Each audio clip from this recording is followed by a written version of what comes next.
Isang magandang umaga mga ka-farmer. Welcome po dito sa Pola Green Agricultural Farm, kung saan ipapakita ko po sa inyo yun pong aming harvest na Criollo. Ayan, galing po kami doon sa pinagkuhanan nitong puno kanina at bibiyakin po natin siya para makita po natin ang lahat ng ating pong mga buto ng Criollo. Yan. So, ito ang magpapatunay. Okay. Yan. Puti po siya. Yan. Yan ang ating pagpapatunay na Criollo.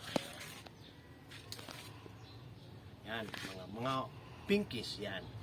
Kung sakali at ang lahat ng ng ating mga beans na nakukuha ay tiyak na napakasarap na variety ang Criollo.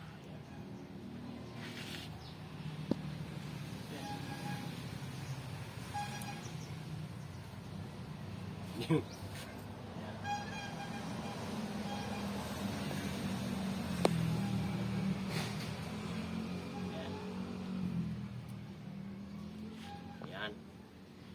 Ayan. Okay. Pinkish po siya ng white beans. Ayan. Okay. Okay.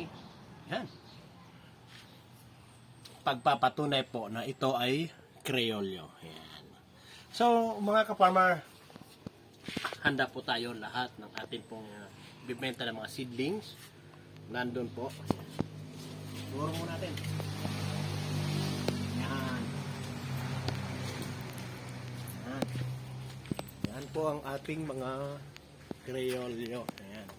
Ito po ay pinagkuhanan namin at diniligtong. Yan. Nagdudugtong po tayo ng mga 3,000.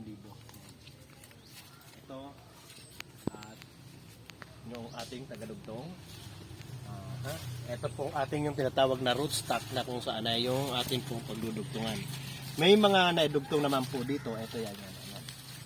Yan. Ang mga Criollo. Yan. So, okay. Maraming salamat mga ka-farmer and see you. Meron po tayong pagtataniman sa bayan ng Rapu-Rapu, Manito at sa Buhi and sana sa Masbate. Okay, maraming salamat.